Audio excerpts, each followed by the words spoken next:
Welcome to Fooch Rant on Reels. I'm Michael Fucciarelli. Thanks for listening. Remember to subscribe and like this video if you like what you're listening to.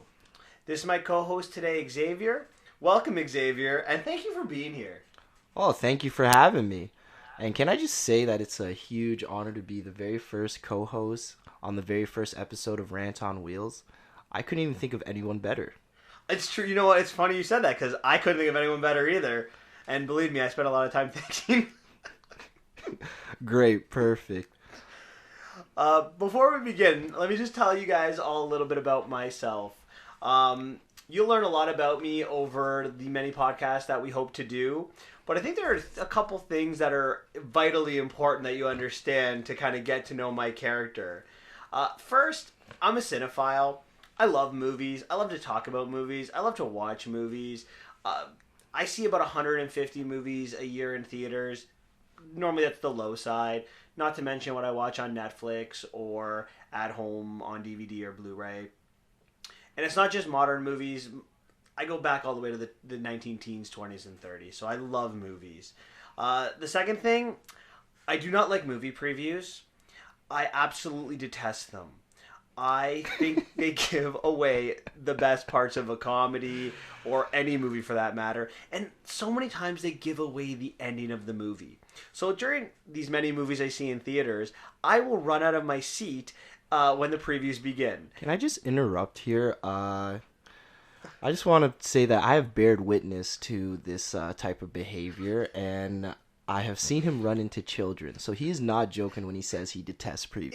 It happened once. I paid for the popcorn, or I paid to get the popcorn back. It was one time. It was a super awkward situation. Just putting that out there.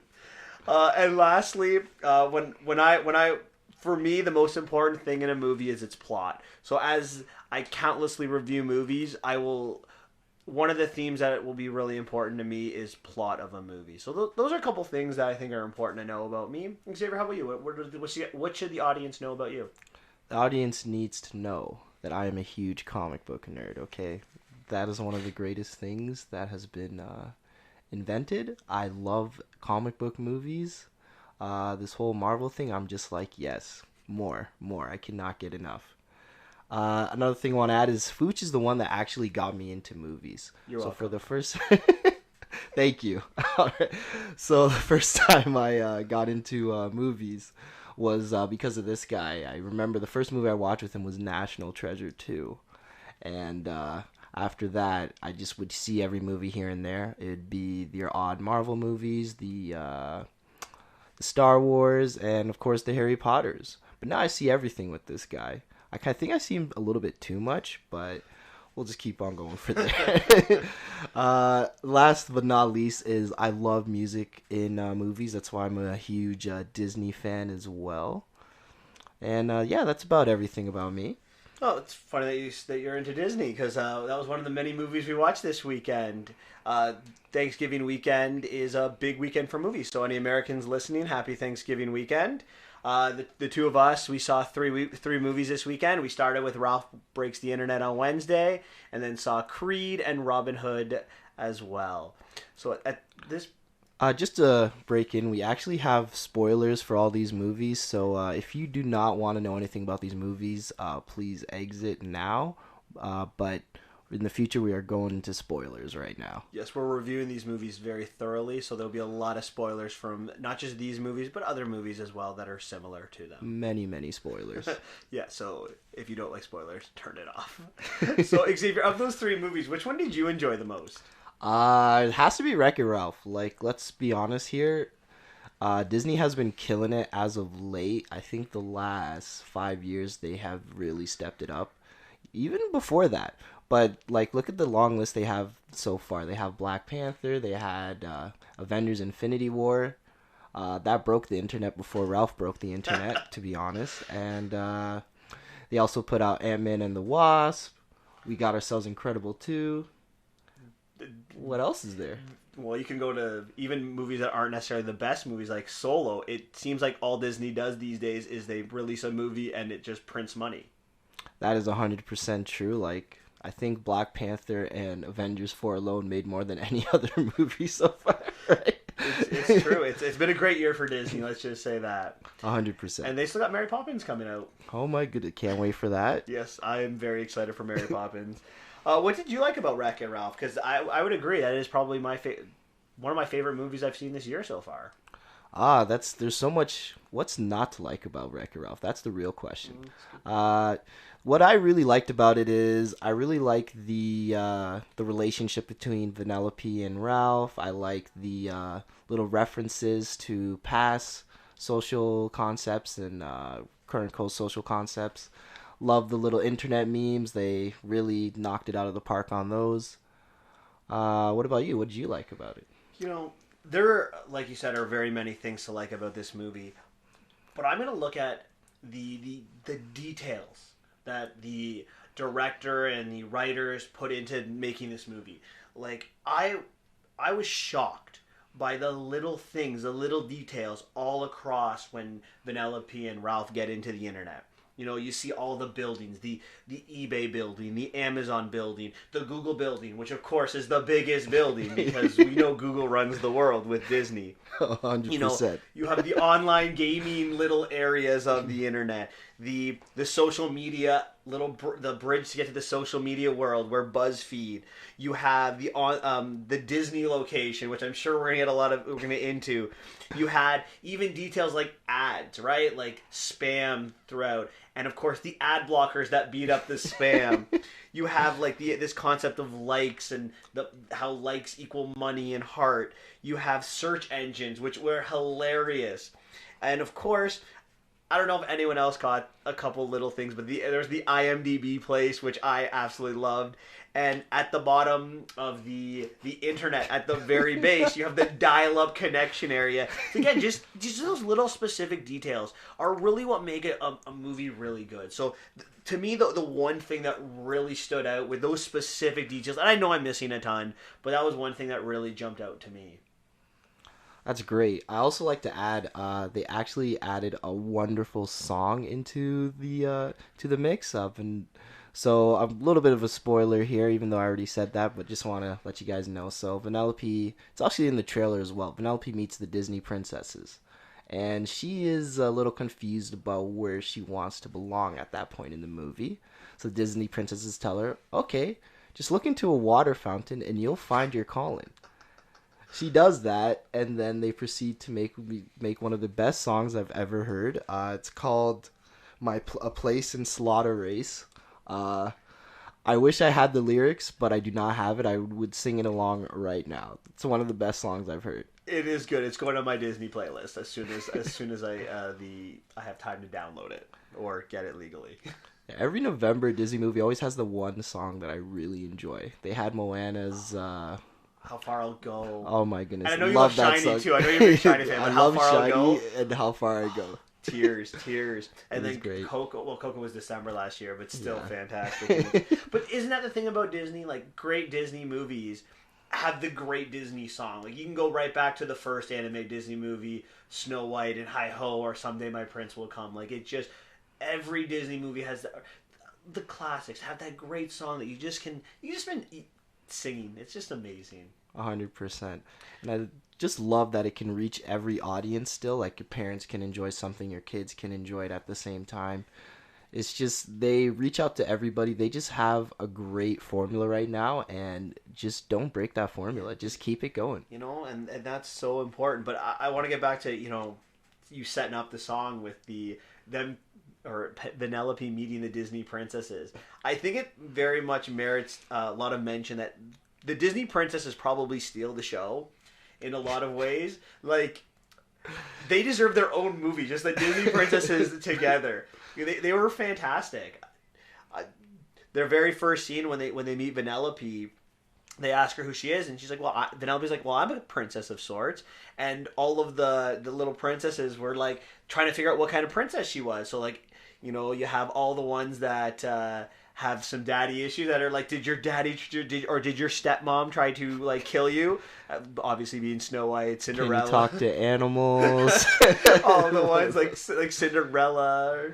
We got the how are you Uh, oh, sorry, I'm at a loss for words here, but Mulan, she had the, oh my goodness, my bad. But you've got Ariel, who's like, "Hey, did an evil sea witch take your voice and try to steal your boyfriend?" And I love Vanellope's answer, "No, who would do that?" And they really did kind of make Ariel seem like the kind of dipsy one or ditzy one of the group. I think that belongs to Meredith and Brave from Brave, to be honest. In her scene, she goes into a hardcore Scottish accent. Nobody can understand her, Including the audience. including the audience. I had no idea what she said. And the princesses. And then Penelope asks everyone, like, what's she saying? And they just kind of whisper, we don't know. She's from a different studio. But that's priceless. It's brilliant, and that's again it's the little things that Disney does that makes their brand and their movies so good. Like even when the princesses meet Vanellope, right? All the princesses, they're in their normal fancy dresses, and then you have Vanellope who's got like what little pieces of candy in her hair, wearing sweats. And what's the first thing that these princesses say to Vanellope? Oh, what you're wearing looks so comfortable. This dress is very strange. It's foreign in our lands. What's going on here? So they all get Cinderella gets her animals to make them nice, warm sweats. And it's not even the fact that it's a funny scene and they're making fun of themselves. It's the little details in which Disney does to incorporate in these dresses. Yeah, especially like if you've seen the shirts they're wearing. I know for Moana, he has a shirt that says shiny, and Elsa has her shirt says let it go. So it's all reflective of their personalities and movies as well. And obviously we've only seen the movie once, but if you rewatch it again or you get more opportunity to slow it down, you probably can see what each one of them are wearing and how it relates to their character and their story. It's quite brilliant. Yeah, honestly, I don't know where to go with this Disney, man. It's just so insane how like they always just who's writing there? Like no wonder they're making money.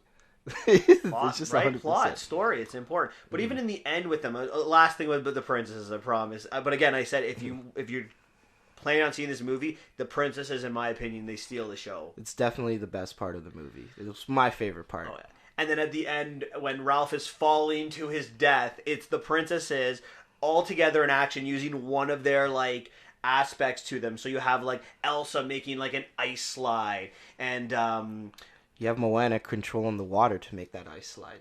Oh right, that's true. And then you have Ariel swimming in it. You've got what's her face? Snow White using the poison apples to melt down the wood so that the shirt that Snow White's dress that Ralph is going to fall into stays down so Ralph doesn't fall. And then you also have Sleeping Beauty providing the wonderful bed for Ralph to sleep on. And then of course when Ralph falls on the bed he's sleeping, it's Tiana and her frog that kisses Ralph awake. Just brilliant. Just great writing. See what great writing does? This is how you write a movie. You have to have good writing first, a good plot. Once you have those, people are going to like your movie. So talk a little bit about the character, about which character really stuck out to you in the movie? Like which one do you relate to the most, or did you enjoy watching the most? Maybe that's a better question to ask. That's a great question. I'm not going to lie. Ralph was the best person to watch in this. I felt the most with Ralph. He really grew as a character in this movie, I feel. He, as you tell in the older movies, he wasn't well liked for about 30 plus years, and then he finally started making friends. Vanellope was the first person that actually truly accepted him for what he was before everybody else did. So he has a very close relationship with Vanellope. You know, I gotta be honest, when I was in the middle of watching the movie, Ralph is probably the villain of this movie in a lot of ways, right? It's him that goes into the dark web, which, again, the little details about how the internet work. And he goes to get a virus. Pardon, sorry? That's another great part of the movie. It is. The dark web aspect is very good. But he gets this virus to destroy the what was that Slaughterhouse race? That was Slaughterhouse. Yes. Slaughterhouse. The Slaughter Race. What am I saying? Sorry. the online gaming of the internet, and almost kills Vanellope in the process. And then, of course, the virus gets out and starts to destroy the internet. So in a lot of ways, Ralph is the villain, but in a lot of ways, I get it. To me, Ralph's decision makes sense. In a lot of ways, he's been especially if you've seen the first one, and when he's in BuzzFeed and he's reading all these comments about how everyone hates him, it just kind of reminds that he spent, as Xavier said, all of this time alone, 30 plus years by himself while everyone else had friends. And, in the first movie, he meets Vanellope, his only friend. The most important thing to him might not even be Vanellope. It might be the candy, the You're My Hero candy that he wears all the time. Because when she throws it down, he loses it. And for him, this loss of a friend could, if Vanellope decides to stay on the internet, is back to the old time. And, losing a friend is change. And we all know change. We don't like change, right? Change is scary. Change is bad. Nobody likes change. Nobody does. So he's had 6 years of perfection. And, we see this at the beginning when everything's good, right? Ralph is very content for everything to stay exactly as it is. Whereas Vanellope, who lived those 30 years as an outcast, who likes change, who's more adventurous, makes sense that she'd want to leave her three-track race, because who cares? There's only 3 tracks. It's boring for her. She wants the idea of mobile gaming. Yeah, honestly, we can tell that very early in the movie, she's not she's not in a place where she feels content. And this is very weird considering that, another spoiler alert, that her entire game, Ralph accidentally breaks her game. So another aspect as where Ralph becomes the villain in the movie, where he gets Vanellope accidentally breaks the steering wheel. So one of the first parts of the movie is that they have to go get the steering wheel. But during that aspect, Vanellope, she wasn't that upset that she lost the game. She was more upset that she felt lost. He's like, I'm running the same 3 tracks, and I know it off by heart. I need a sense of adventure. And don't forget, she all knew all the shortcuts, too. She knew all the shortcuts. She always won. She felt like something was missing in her life. She felt like she needed to have a new home, right? In comes Slaughter Race. This is right up her alley.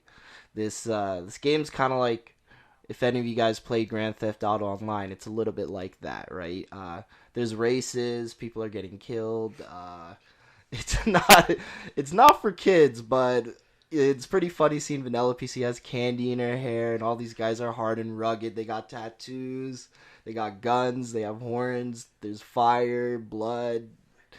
Animals are getting eaten on the street by a shark. She's loving every second of it. Just every second loving it. You can just see her take it in and just fall in love with the area, with that area, right? And she's the smallest character there, and then Ralph, who's this big, huge character who's supposed to be this huge villain, is terrified. We need to get out of here. It's scary. And Vanellope's like, yeah, let's do it. Let's have fun. It's like having one character from what's that? A show on Treehouse, like Timothy Goes to School, just one of those characters meets Grand Theft Auto. That's what it looks like, right? Or Barney or something like that, right? So anyways, she gets upset. She sees this track. She falls in love. She meets a character on there. Oh my goodness, I can't believe I forget Gal Gadot. Gal Gadot. And Gal Gadot's character. She meets her and she falls in love with her. Not actual in love, but you know what I mean. She falls in love with her character. She thinks, oh my goodness, this girl's so cool. She does what she wants. She has her own crew. She's racing all the time, and everything's different. Every day's a new journey, which technically it is with online games nowadays. Add new tracks all the time, right? New places to go. Updates constantly. It meets with Vanellope's character completely. Yeah, 100%. I always thought she was going to come back, but I think you called it that she was not going to come back.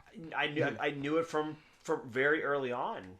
it just it makes sense to her character. She's not happy. So even before her game broke, I'm like, oh, it was being written that her and Ralph were going through two different times. Ralph doesn't want change, not looking for change, and very content. But Ralph is also dependent on his game, as we found out in the first one, right? If Ralph's gone, the game falls apart. Yeah. Whereas Vanellope was different. She wasn't even part of the game for the 30 years. Yeah. And being more adventurous, it just made sense that she wasn't coming back. Especially as soon as I realized that they could stay in the internet, Yeah, it made sense to me. I thought they'd be a virus or something like that before I saw the movie, but okay. Well, we see how Ralph actually breaks the internet. We'll get to that part. But it's funny because, like, you know, his fear of insecurity or his fragileness, it's relatable to a lot of people. And again, which is why he's not your traditional Disney villain. Like, you know, when you think of great Disney movies, a lot of times you think of this great Disney villain, which Wreck-It Ralph 2 is missing. It's like, I think we both said, Ralph is kind of this villain, but it's a relatable villain. It's a villain that we can all understand when maybe we do this with boyfriends or girlfriends or with friends or with parents or siblings sometimes, where they're thinking of leaving and you're like, no, you can't leave, and you try to sabotage it a little bit. We've seen it in a lot of other movies, and 100%. Yeah, and I think it's relatable. People don't want to see their friendships going into separate directions, right? Everyone likes to be in their safe space, and once their safe space starts to have not so safe space anymore, sorry for lack of better words, they start to react in negative ways, usually, sometimes positive, but in Ralph's case, this is very negative. And I think the director and writers did a great job building that empathy for Ralph. I would have liked to see it a little bit more. I think we talked about this after the movie. The comment section, yeah, correct? They did a great job showing, like, Ralph go into the BuzzFeed's comments where Ralph is a villain, right, in his game, and everyone's trashing it. Oh, Ralph's a loser. And someone who's insecure, fragile, who spent 30 years thinking he is the villain. He doesn't have any friends. And then the next thing he does is hear that his friend wants to leave him and never see him again, even though she doesn't actually say that because her biggest fear is, like, letting Ralph down. Yeah, what does Ralph think? That's what she's thinking. The reason why she's hesitant to leave is, what would Ralph do? And we see that it's very adamant that she should worry what Ralph does, because he goes into the dark web and releases a virus and almost kills her. He does something rashly, as we all tend to do when things are changing quickly and we don't have time. Like, he also doesn't have time to talk to her, right? Like, to kind of listen to her. So he rashly makes a decision, which I think, again, is very human. And again, Disney's really good at writing. I know it's kind of a broken record on this, but it's true. Yeah, she even gives him early warning signs that she's thinking of leaving, like we said, based on the conversation. And he just kept brushing it off. He's like, "No, what do you mean? It's great here. We drink beer every day. We do the same thing all the time. It's great. It's wonderful. I love root beer. We go play in Tron. Oh, we can't play anymore because it's broken." But and then when the internet gets introduced, everybody's shocked, right? And I just love the introduction of characters. The way Sonic talked was just... I loved seeing him in there. It's like, yeah, the internet's this cool, radical place, and it's the greatest place ever. And Vanellope would agree, and Ralph would not agree. He just wants to go home, back to his game, back to his comfort level. But it makes sense. 30 years of being treated like trash, literally, would kind of make anyone kind of be disingenuous to losing what made your life good. Even though everyone has liked Ralph now, we're at that point where he doesn't realize that he's made an impact on other people. Which gets me to this question: do you think what Ralph does, is it forgivable? Like, he almost kills Vanellope, he almost destroys the internet, almost destroys the Slaughterhouse game. Is that a forgivable thing? That's a very good question. The way I would see it, if that was me, I'm petty, I would probably not forgive that because I almost died, and that's red flags, you know. Nowadays, in our society, we always have red flags, and if we see too many red flags, we press the eject button and leave immediately. But it depends, right? They've been friends after the whole fiasco, they've been friends for 6 years, right? In time, he does heal all wounds, so I feel that I felt like she forgave him a little bit too fast, but think about this is a movie as well, so if this is realistic, it'd probably be 6 years or so. But I think it could be forgivable. It might be forgivable. Me personally, I wouldn't forgive, but I can see why another person would forgive it. It's very funny because again, Disney does this is a new territory for Disney, right? Because Disney, when you think of Disney villains, they're not redeemable, right? Your Jafars, your Scars, your Ursulas, they normally all bite the dust in the end, and that's normally how Disney runs things. Yeah. But this movie, they chose, and Disney doesn't really make sequels, right? In terms of Disney movies, not Pixar, just Disney movies that have gone to theaters. Only one other movie has had a sequel, and that's The Rescuers and The Rescuers Down Under. Yeah, sure, Aladdin and Little Mermaid have had sequels, but direct-to-video doesn't count. Disney chose to bring this movie to theaters and take their hero from the first one and kind of turn them into a villain. So I think there's understanding, too. You've known someone for 6 years. You know that what they did isn't out of malice. Whereas when you look at, let's say, a character like Scar killed Mufasa not out of accidental thing. That was his brother. Let's put that to right. That was his own brother. Was going to kill Simba too. There was malice out of that. Yeah. Ursula acted out of malice. Cruella de Vil acted out of malice. Ralph doesn't. Ralph acts from an area of insecurity. And yes, we can even, granted, we're the audience and we don't get the, Penelope doesn't get the benefit of seeing it, but he was very clear in that dark web. This won't hurt anyone, right? He just wanted to slow down the game. Times. So and again, I think that's the director and writer giving the audience some empathy towards Ralph's character. So I do think it's forgivable for that reason, because Vanellope probably knows Ralph and knows there was no malice there. And it worked out. And Ralph isn't the brightest guy no, in the he's room not either, so that may have been why she would forgive him as well. As he asks, does this virus not harm anything? And we all know viruses destroy, right? That's their purpose. And that brings me to another thing that you kind of picked up in the middle of the movie. When they're at the search engine, Ralph's kind of like yelling a little bit, and the search engine's not having any of this. Like, he's like, you're kind of rude. And Vanellope, this, small, younger character, goes right and be like, we're looking for a steering wheel for her game, and they found it, or the search engine found it in like 10 seconds. 100%, right? Like we said, he's not the brightest guy in the room, and you know how when you're searching in a search engine, there's an autofill. So he's trying to look for eBay, and then he'd be like, and then he'd be like, umbrella? Something like that, right? And then he'll be like, what? And he's like, what a con? Or something. Like, he just keeps butting into him, and he's just like, what's going on here? And he starts to get a little bit angry because he thinks he's making fun of him, right? Like I said, he's not the bravest guy, smartest guy in the world, but he's got a heart of gold, and what he does, it's like you said earlier, it's not from malice. It's more from just lack of a better judgment and rash. It's very rash. Rash, yes.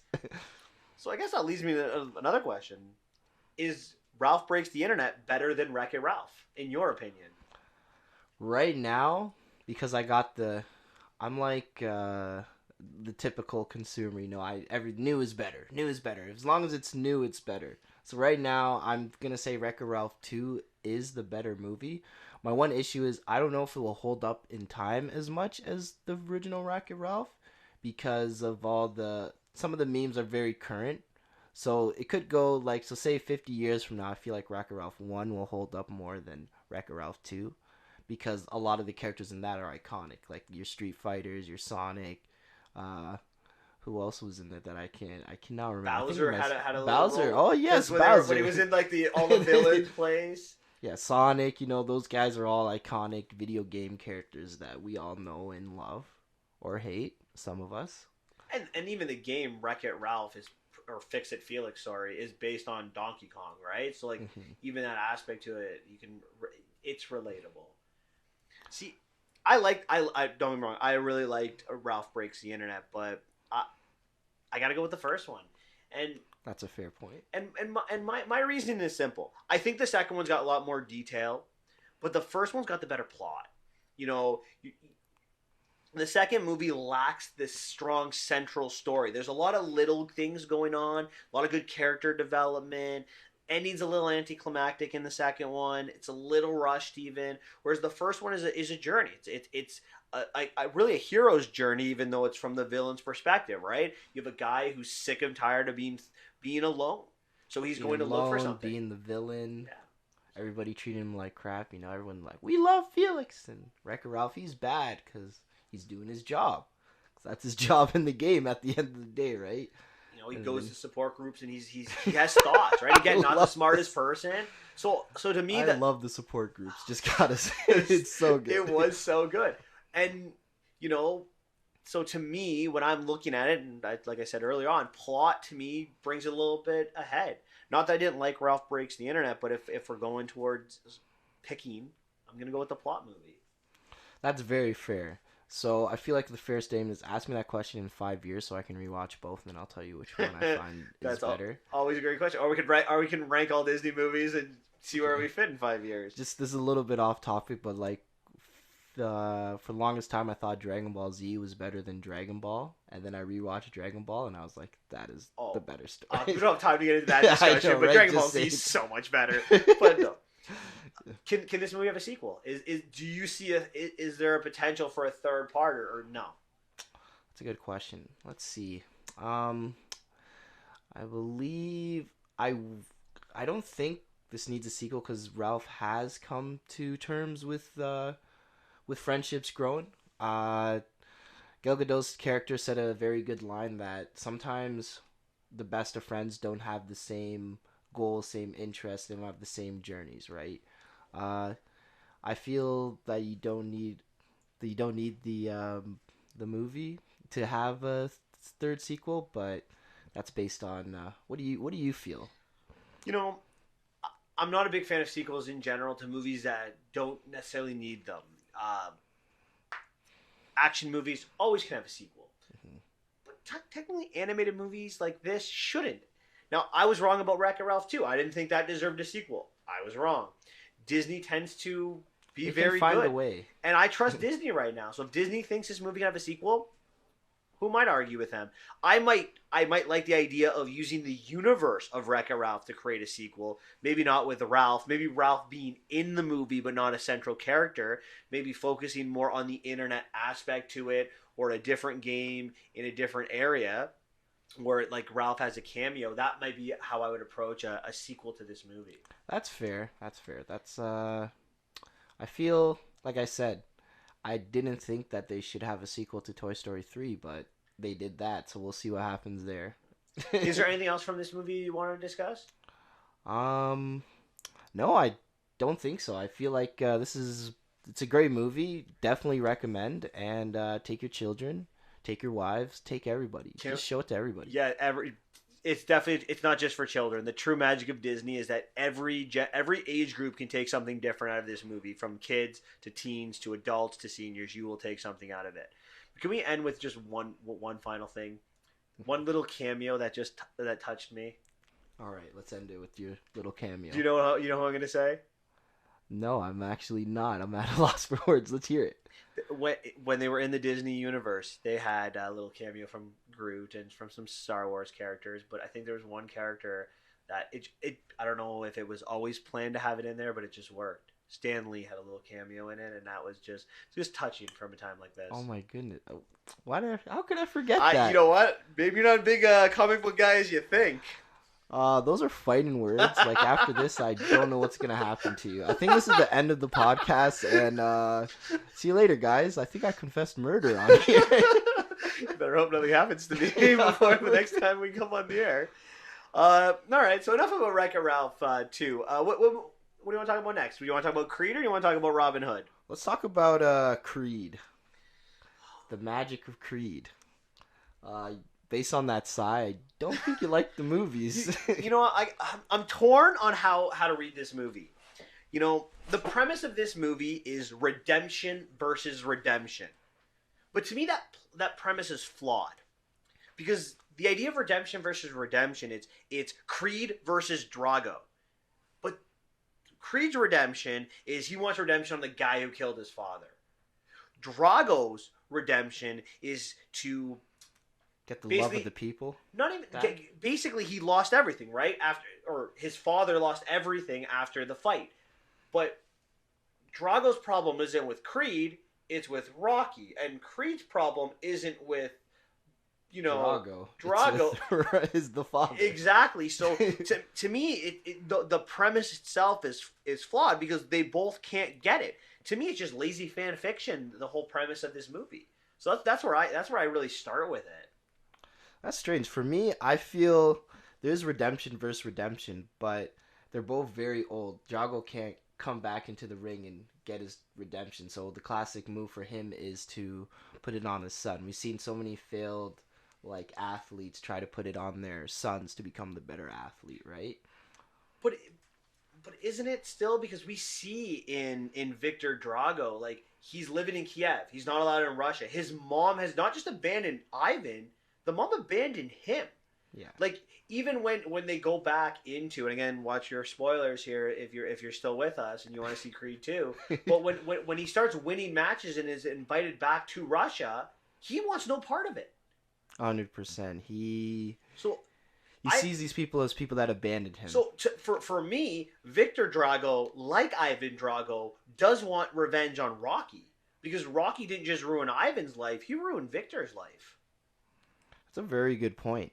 The way I see it is they want revenge on Rocky, but who's the closest thing to Rocky now? His son's not a boxer. His wife has passed away. Mm-hmm. The last person that he put everything into is Creed, right? That's his guy. That's his kid. It's like his son. We see another spoiler alert. Creed has a baby, and he's the godfather of that baby. So Yep. they're like a close knit family. So what's the next best thing to get revenge on Rocky? Beat up his protege. So that's why I feel that it's fair for the redemption versus redemption, because he can't get revenge on Rocky. What's he gonna do? Go out and just murder him in cold blood? Right? Yeah, That's true. He wants to break his character. We see this time and time again. How many times? I'm gonna do an impersonation. Break him. That's how he kept saying it, right? No, that's fair. What he wanted to do. But you obviously watched the movie, but when I'm watching the movie, No, I didn't watch the movie. To me, the more interesting story isn't on Adonis or Rocky. The Dragos, to me, are the much more interesting story that I wanted more of. I don't feel like in Rocky 4, Ivan's the bad guy, right? He's the guy on the steroids. We're in the Cold War. The Soviets are the bad guys. There is not a redeeming. Ivan kills Apollo. Like, there's no in cold blood. In cold blood, literally. There's no redeeming quality behind Ivan that you're supposed to feel for. But even in Creed 2, he's still an asshole. Is he though? But I don't feel like that, because like at the beginning of the movie, he doesn't have very much dialogue. The beginning of the movie, he wakes his son up just to train him, and we find out his son's a good boxer, built like a tank. They work in like some kind of physical manual labor. They've got nothing. They're in the slums. And then they come to Philadelphia. They're going to challenge Adonis. And, we see them go through the Rocky statue. They go into, Ivan goes into Adrian's. The restaurant. And he's just sitting there. And he sits with Rocky, and he's not malice towards Rocky. He just says, you took everything from me. That night, my life, you're a hero. I'm a dog being thrown out by everyone. And lost my wife, lost my country, lost everything. Aren't you emotionally being like, oh, I feel bad for that guy? I don't feel bad for him, because I'm going to tell you one thing, because look what he did to Creed, right? He took someone's life away in the ring. So what I would say versus that is, okay, you did lose everything, but you're still alive. You still have a life. Like, when he killed Creed, he left the son behind and a woman to fend on his own, right? And the mother. So I don't feel as bad for Drago as I would.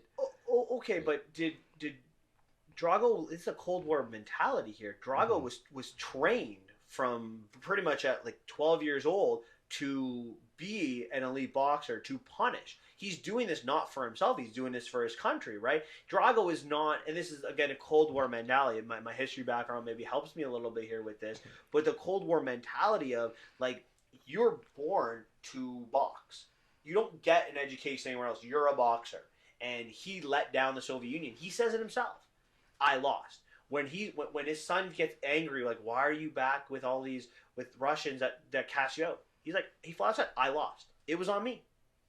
Like, don't you like throughout the movie? I have pathos. I have feelings towards Ivan. Like, I'm like, oh, that I didn't have in Rocky 4. Rocky 4 beat him, beat him. He killed Apollo. I honestly thought I'm normally pretty good at reading movies, and I'm going to admit to all of you guys that I called this wrong. I thought Victor was winning this.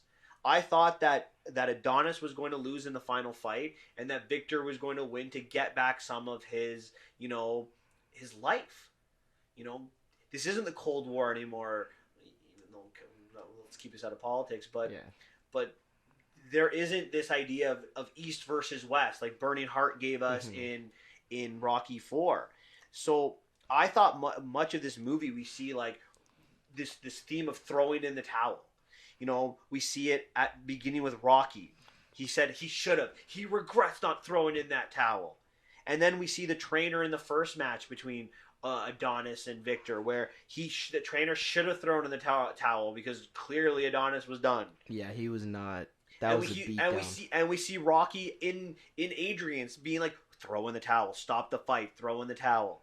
And then we see Adonis getting his priorities changed. You brought up his daughter. Like, his priorities have changed. He wants to be... He has a different perspective. He learns why he gets into boxing.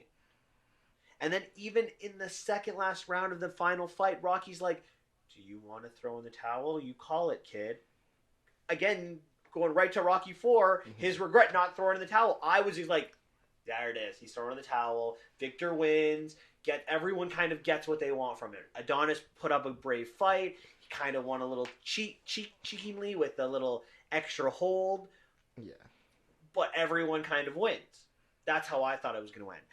The way it ended, it surprised me, I'll be honest. And again, now the Dragos, yes, they found each other, but they're still outcasts.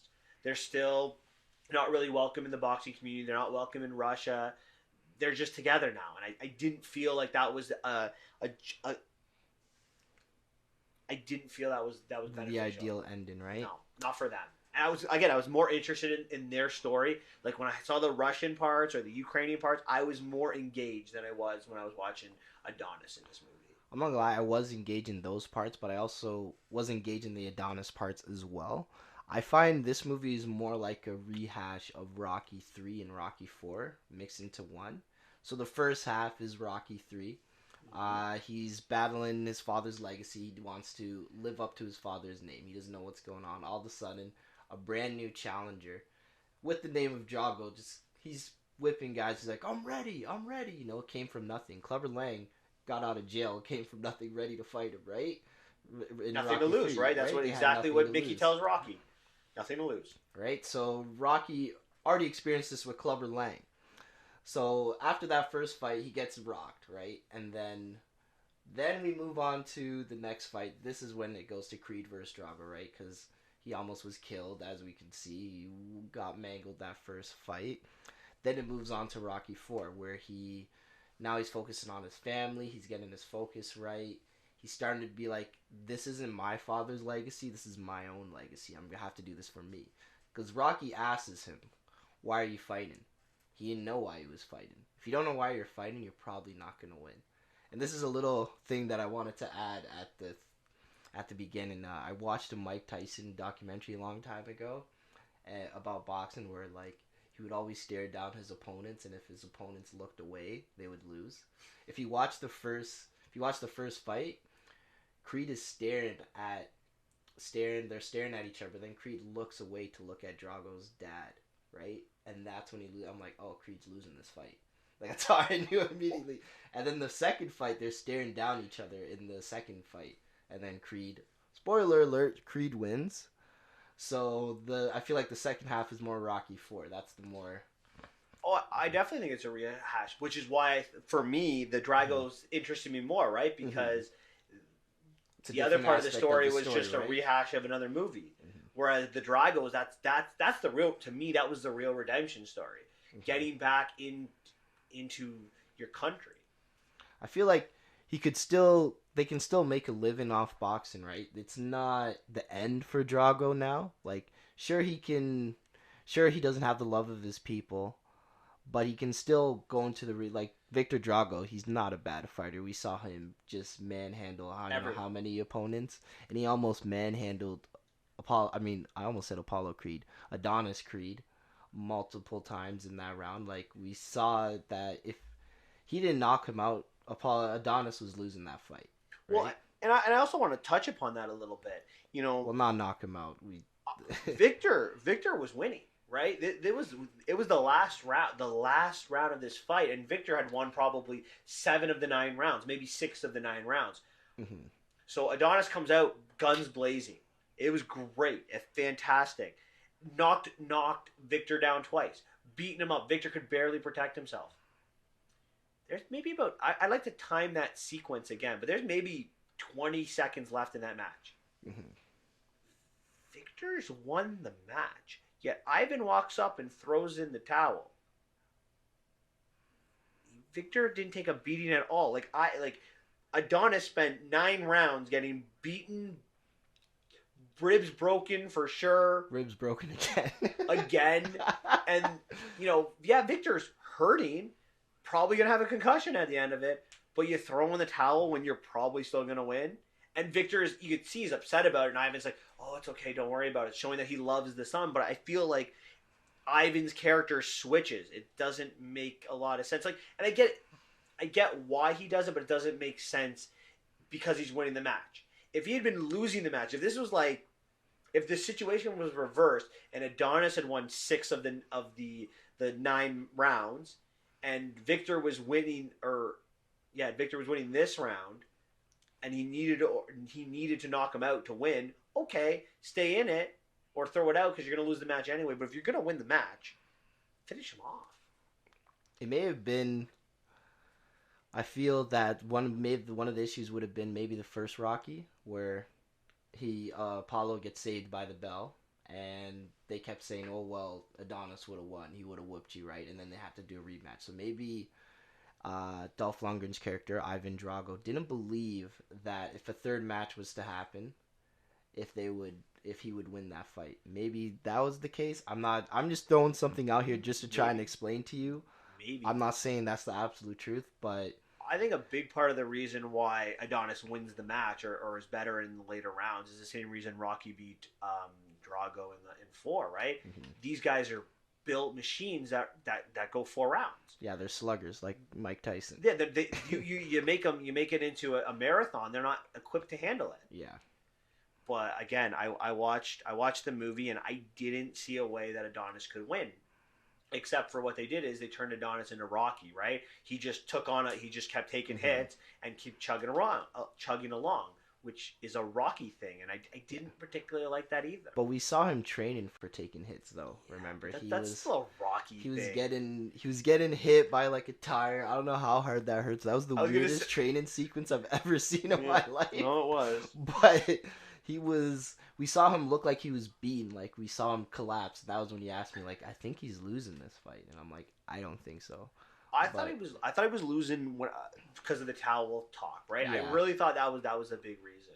Mm-hmm. And don't get me wrong, it's not that I dislike this movie. Like, I like the character Adonis. I think he's a great character. I think he adds to it. I do have a comment about him in a minute. I love Bianca. I think her character is fantastic. Yeah, Bianca is one of the better characters in the movie. The training montages are good. I personally think that the Dragos are more interesting. I like the filming of the fights. Can we just add that the fight that was my last great. The slow motion headshots.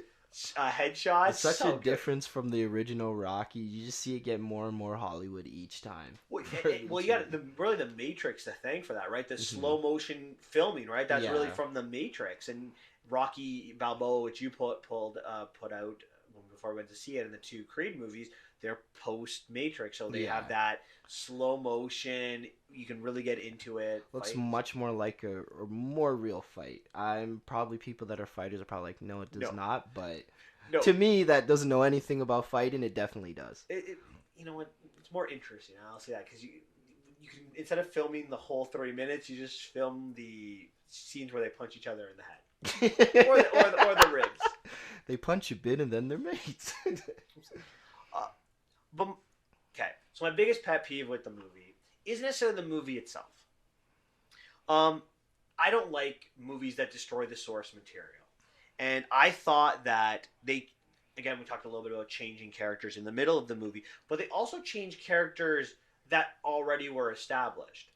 I'm gonna look at Rocky as my example, and I think the Creed movies do a horrible job with Rocky. Not in terms of how his dialogue, not in terms of things he would say or do, but things that have been established by him. And I'll give you an example. Rocky Balboa was all about bringing Rocky and his son close together. So we know in Rocky Balboa that him and his son had a rocky relationship. Mm-hmm. And that movie was about them, about Robert training with Rocky and getting past the shadow of his father. We see these great speeches about it's not how hard or how life knocks you down, it's about how you get back up. Fantastic speeches. Mm-hmm. And as soon as Creed happens, it's like, oh well, Rocky and his son still never talked. What? And I get it. It helps the plot because you don't have to explain where Robert is when he has cancer in the first movie or where he is in this movie. You don't have to put Paulie in the movie, so just kill him off. It makes it easier, right? So that you choose to do those things, but you hurt it, and it comes to me like the Die Hard, right? You have John and his wife in the first movie. They struggle to get together, right? They're having their rocky relationship, but they get them together. So in the second movie, they're together again, but then again, break them up in the third movie. Only the last scene, right? Samuel L. Jackson tells John, call your wife, and that's what he does. He calls his wife. They're getting back together, and then in Die Hard 4, they're divorced again. Like, because you don't want to bring her back, that's your thing. Let's kill people off. Let's move them apart, even though we just spent a movie seeing them get together. It's a pet peeve of mine. It's a cheap trick that movies do, and Creed did it. Yeah, I know you hate that. What's another movie that happened and you're like, I cannot stand that movie? There's so Jurassic many. World. There's one. Don't even get me started on that. Don't get me started on that. Spoiler alert for Jurassic World, by the way. Yeah, we haven't say anything. The other, this is where I'd like to get your perspective on, because I really shouldn't be, not really something for me. But the other aspect of it is ruining Apollo's character. It's been a while since I've seen the Rocky movies, the first 4. But what I remember about Apollo, he's a really good family man. Really cared about his kids, really cared about his wife. And we find out right at the beginning of the first Creed movie that he cheated on his wife, had a kid out of wedlock. Do you not think that's a bad stereotype for African Americans? It's a stereotype that we see all the time. And now you have this movie, instead of having just Creed's son, you choose to have, this child out of wedlock. Doesn't that hurt the African American stereotype? Yeah, that's a very big point that you added. I feel the way that kind of has been tackled, it's not the best way to tackle it. As I've seen that movie before, Apollo he's a showman. He flaunts everything, but at the end of the day, he was a family man, right?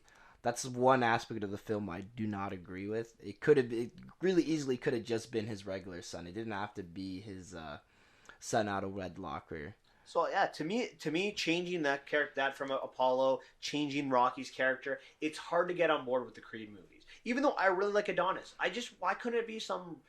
It could have been Adonis, but Adonis has an actual son. Yeah, I just think it would have been better. I don't understand why. 100%.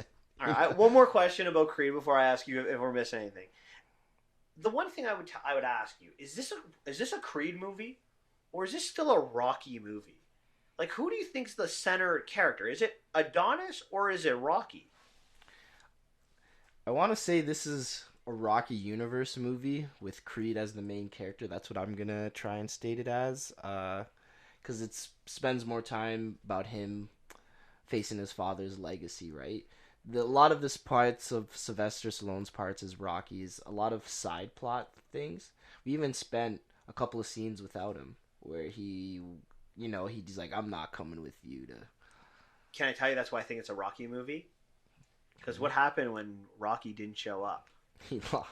Did he lose? Is that how you describe that boxing match? I thought the same thing. I'm like, wow. So every time Rocky's not there, you can't win a fight, right? Because it's a Rocky movie. Rocky has to train him, right? He becomes a trainer. He takes the role. It's about his relationship with his son again, right? Kind of one of the last scenes. He talks to Adrian, right? He's kind of I don't know. I feel like it's again Creed versus Drago. Rocky's got to be in there. I don't know. I feel like at the end of the day, one of the criticisms that I have, it's still a Rocky movie instead of being a Creed movie. And again, this maybe comes to a lot of aspects to the universe. It could be I don't see it as that way, but I can understand where you're coming from as a Rocky movie. But I just want to say the plot really revolved around Creed, right? Sure, he wasn't there for the fight, but like it was all about Creed the whole time, right? It was about him having his family, you know, and Rocky being the mentor. Absolutely, Rocky being his mentor. A lot of things. I just want to add a side note that I did not realize that was Apollo Creed's trainer's son that was training him. I was like, I didn't like. But he was in the first one too. He was in the first one. I didn't know that. I was just like, oh, that's pretty cool. Another character they killed from the original to make this movie. Just gonna throw that out there. Another fantastic character who looked very healthy in Rocky Balboa too. My favorite trainer though is Mickey. Oh, you gotta go, Rock. What are you doing, Rock? You know, can we also talk about how Michael B. Jordan, how jacked he was in that movie? He was jacked, but Victor Drago made him look like a little boy. Yeah, but that's because he's bigger and taller. But like, I mean, when Jordan's wearing shirts, like all you see are the muscles protruding everywhere. Yeah, yeah, he was jacked in Black Panther too as well. He was, but I don't know what it. Maybe it's because it's Creed. It's because the sweating. I know, and just the eating. You know. Yeah, the working out for a boxing movie is much more harder than I guess a Marvel movie. Yeah, in the Marvel movie too, he's the villain, so you're not really looking at that. Yeah. But maybe I don't know. I just found him like that. I thought I was really impressed with that. But yeah, I was like, he's jacked. What's his workout? I need to know what he's eating. I'd love to know what he's eating, but I don't think I would ever change my diet towards that. I got a big, pregnant little belly down here, so I need to work on that. Yeah, right? Some more cookies and cupcakes into my system. I'm sure he wasn't eating any of that. 100%, right? Pizza, hamburgers, is probably eating that. No. Anything fried for me. No stereotype. Anything else you want to talk about in Creed? No, I feel like that's everything. So overall, what would you say about it? Like, would you say good, bad, medium, fantastic? It's not a great movie, but I really like it. That's my. I say average. I give it like a 6 out of 10. Like I know I probably spent more time criticizing. You're probably like I'm surprised you said it was so high. It wasn't. My criticisms are more along the lines of the Rocky franchise and the old aspects than it as its own movie. Continuity is important to me. Again, continuity kind of goes with plot. Right, yeah, and a lot of movies are trying to build a universe, right? So Rocky jumped the ship. We saw the failed Dark Universe with Universal and the DC crap you. More on that in December when Aquaman comes out. Okay, perfect. All right, last but least, I guess, in definitely this case? the least. Last and at least I think the least. Robin Hood. I'm just going to start by saying I'm going to find it really hard to find things that you should like about this movie. This movie sucks. Like, I'm going to recommend that, my philosophy with movies is every movie's worth watching once, so you should definitely watch it as your third option of the 3 that we're talking about. But if you want to wait to Netflix or... maybe 5 years from now. Video, where you see it for free. That's probably the best time to see I don't know. I don't know if I'd spend the $12.50 for this one. No. Where do you want to start? Like, I think we both agreed after the movie there was one thing that really stood out, and it's not a plot thing. It's just something that as a history person, go ahead. You tell it. I'm a little bit of a history nerd too, but the biggest issue with us was the clothing. The choice of clothing in that movie. That was very strange. This is the 13,000. This is like the thousands. The thousands, yeah. The Crusades. Like, this is the Crusades. The 1100s were probably sometime in this period. Yeah. The clothing really, really, like, it really stuck out to me when I saw the Marion. She was wearing a leather jacket. And the Sheriff of Nottingham was wearing like a suit, like this, like it's like they're wearing clothing from like the 1990s. Like, no. 90s, 2000s. I feel like leather jackets are in right now, so It's like they just, and I don't know if I'm giving them credit for this in the introduction, which don't I don't even know how to criticize this, but they say, or technically Friar Tuck says, we don't know the time or we don't know the date. Yeah, we do. The Crusades. They go fight in the Crusades. So we know, we might not know the exact date, but we definitely have an era, right? We have an idea. The English king is Richard the Lionheart, right? We're not going for a prime minister here. So we have an idea, and we know that leather jackets were not around in the 1100s. Oh man, it's just that was the thing is, like, you love to say this is like when the plot's bad, little things start to add up. It's true. It's like that's just one of the little things. But a lot of the little, but there were so like, I can't think of any little things that were good. The disguise just bugged me. My main thing, like, it's the same thing like in Amazing Spider-Man 2 when you have the disguise and they take off their disguise way too much. He was half the movie. He didn't have it was in broad daylight. Yes, broad daylight. He's wearing this thing over his mouth that covered so you could just see the eyes, but he had it kind of like a bootleg Green Arrow. Yeah, like season 1. Yeah, but most of the time the scarf was out. You could see his entire face, and he just put in broad it down daylight all the time. And then he just puts it back up, and then the guy, Little John, played by Jamie Foxx, he's with him all the time, and he's not wearing a disguise. So what's the point of him wearing the disguise? He's with Robin of Locksley and the Hood. They kind of tried to do a Batman aspect where Robin of Locksley's like Bruce Wayne, where he goes and mingles with the rich, and Robin Hood is the Batman that stops the bad people but steals money this time. Except for Alfred is with Batman and Bruce Wayne. All the time. All the time. Even the technology, like they chose like not a machine gun, but like a machine gun style, but instead of shooting bullets, it shoots arrows. So it's shooting like 8 arrows, 10 arrows in like 10 seconds, like an arrow a second. That's what you got from it in the 1100s. And then they also had this giant cannon. Did you see that cannon arrow when they attacked the mines? Again, that's about 400 or 500 years too early. And was dynamite introduced in the thousands yet? No, Alfred Nobel invented dynamite in the 1800s. Okay, so they had a dynamite just so we're arrow clear. Just to be clear. I do want to focus on the Crusades because the first probably 30 minutes of the movie deal with that. So Robin of Locksley, who meets Mary and they fall in love, gets drafted, which is a normal thing during the Crusades. The commoners as well as some of the nobility or the would be drafted. So he goes and fights. But the fighting in I don't know if it was Jerusalem or whatever city it was very modern. They were moving around the city. It wasn't fought like a medieval kind of war would be fought. It was kind of like a Navy SEALs. Yeah, that's exactly. No, it's bow exactly and arrows. That's exactly what it was like. With instead of a sniper tactics, and the sniper instead of it being a sniper, it was a machine gun arrow thing that was shooting someone.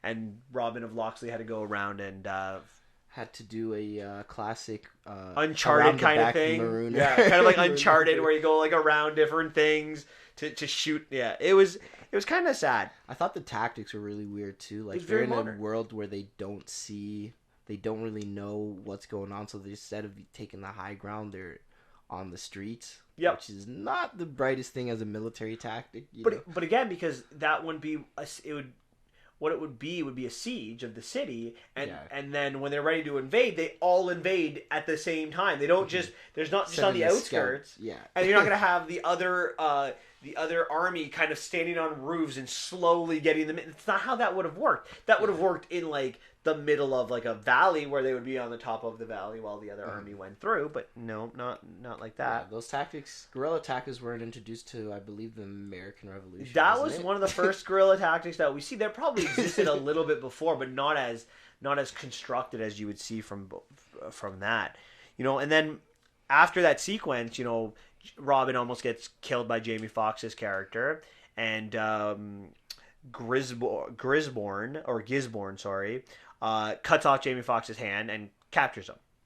So they're back at camp, and we see that the British troops are executing prisoners. And Robin looks and he's like, I don't really like this. Okay, makes sense. He's not happy with this. He's a good character. Totally makes sense. Like these tactics. You won't want someone being executed either. Like, especially if you're a good person. Yeah. Oh, and then he attempts to save Jamie Foxx's kid. He actually stops the execution by using his sword. Okay, kind of treason, but understandable. Like, look, you can survive that. Yeah. Then he gets pushed away, and the soldier finishes killing Jamie Foxx's son by cutting off his head. And then Robin decides to attack the English army and freed a bunch of slaves.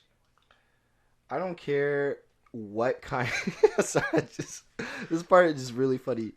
They don't kill him. There's no repercussions. They say, "You're lucky you're a lord." Send him on. They just shoot him in the gut with an arrow and then send him back to England. Can we talk about like the medicine in the 1100s? Probably get shot in the gut with an arrow. You're probably that deep. Die. Like that. I thought J.B. Foxx should have died when he got his hand cut off, and they definitely didn't give him medicine to heal that. Cauterized the hand. At least makes more sense because he cauterized it. But again, it makes no sense. And then he goes back to England. Yeah, he should have been like that. Movie should have ended there. Yeah, like, with him Robin being killed Hood was murdered for treason. For trying to kill English troops. But anyway, he goes back, and Jamie Foxx's character stows away in the bottom of a ship for 3 months. Which, again, can we talk about how you survive 3 months on a ship?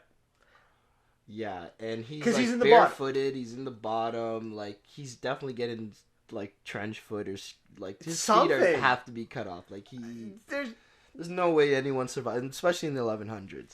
So anyway, Robin comes back to Nottingham, 3 months later, as we find out. And remember, Nottingham, for those of you who aren't familiar with England, is not along the water. You have to travel inland to get there. Somehow Jamie Foxx makes it with them.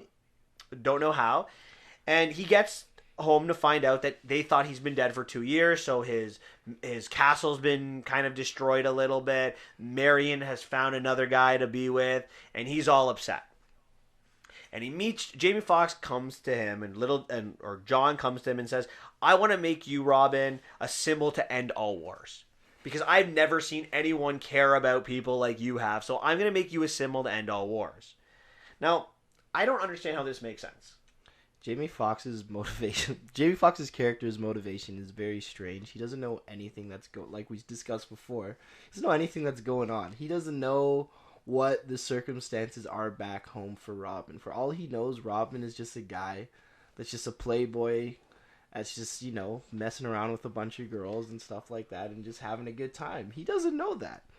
It's just luck that Robin is able to had those repercussions happen to him. It's lazy writing is what it is, right? 100%. Because let's talk about Robin's motives. He only becomes the Hood because of Marion. He actually says this, right? The movie at least flat out says this later on. He admits this to Marion. I only became the Hood because of you.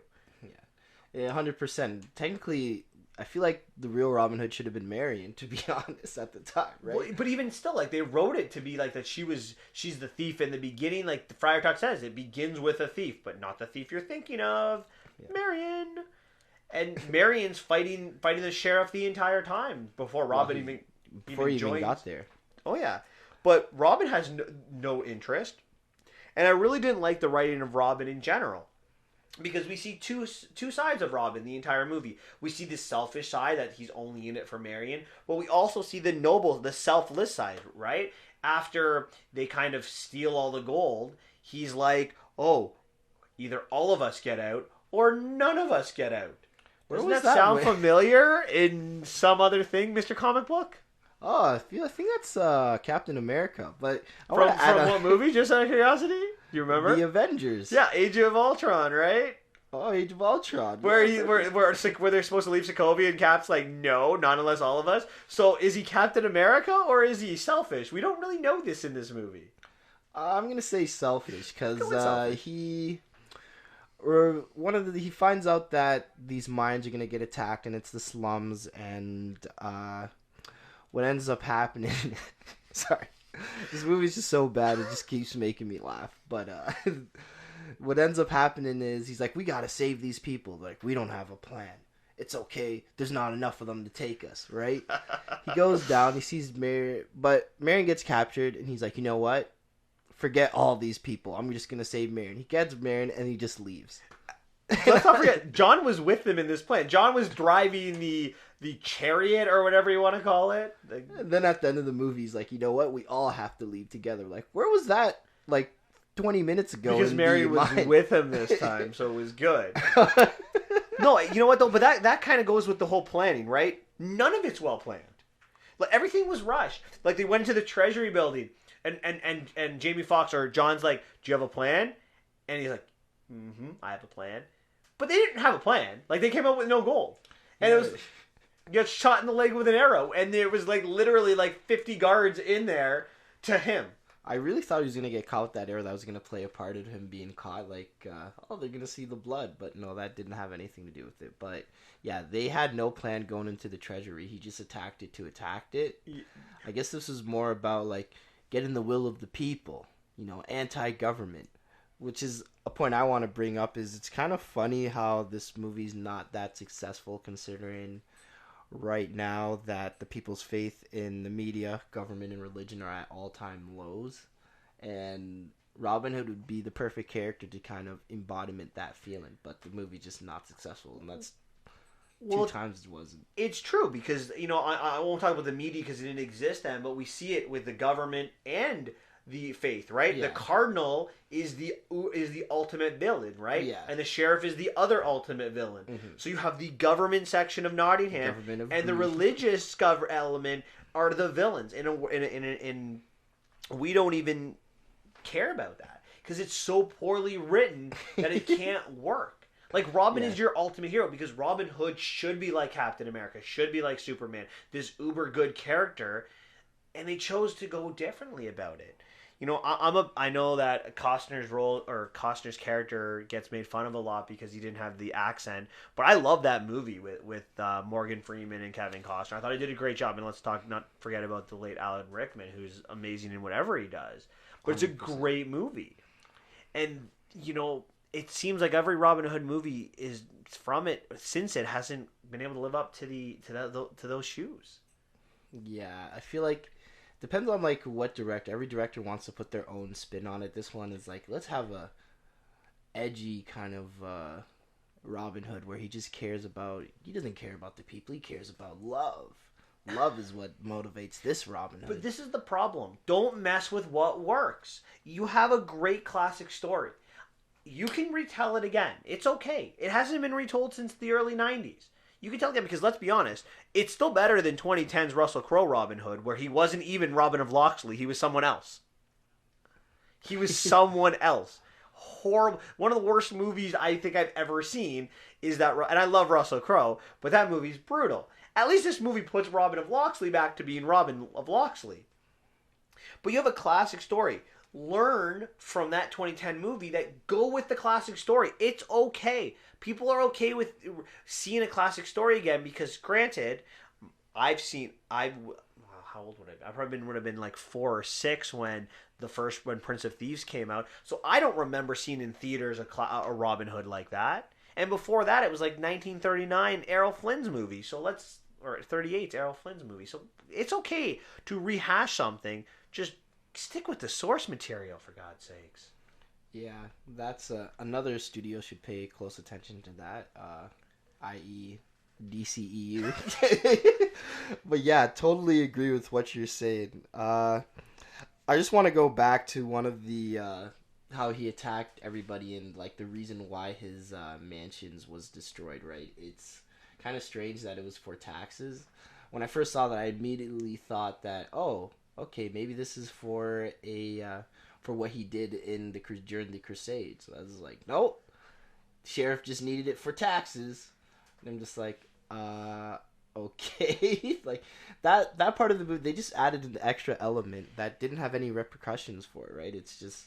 It feels almost as if they had a couple action, because like if you're gonna find a positive in this movie, if you're gonna go watch this movie, it's gonna be for some of the action sequences. They are visually appealing. Yeah, I'm not gonna lie, the action sequences are really good. Some of them, I mean, watching arrows, they're a little crazy because you can't shoot 4 arrows at a time. I don't care, but I mean, they're sequences for what they're doing. Can't. Okay, that's fantasy. That's I guess this could fantasy too because we have leather jackets in the 1100s as well as machine guns. But whatever. But like if you're gonna watch it for the action sequences. So I almost think the writers had these action sequences in mind and had to come up with a plot. Okay, how do we get Robin back? Because we want to send him to the Crusades. Okay, well let's have him commit treason and we'll bring him back that way. Okay. But we want to have Jamie Foxx in this movie. We want him to have a role. How do we bring him back? We'll let him stow away because he thinks Robin Hood can be, or Robin of Locksley can be some kind of hero. Good guy. Who can end all wars. End all wars. Do we want to talk at all about Will? Will, the character, Marion's character that she was with before when he was presumed dead. Yes, the character, the love triangle part of the character. Because no good war movie, it wouldn't be complete without a good love triangle. Yeah, that Pearl character Harbor, shoot out was, to you. That character was, I don't know, he just seemed as his purpose was to be that love triangle for no reason. The love triangle wasn't really needed in this movie, but they just threw it in for some reason. I don't know why. Not needed at all. Not needed at all. It's just a waste of it's. Again, like I said, I can't really think of a lot of positives. One more thing I do want to talk about. We talked about how little John couldn't be figured out from the fact he was always with Robin.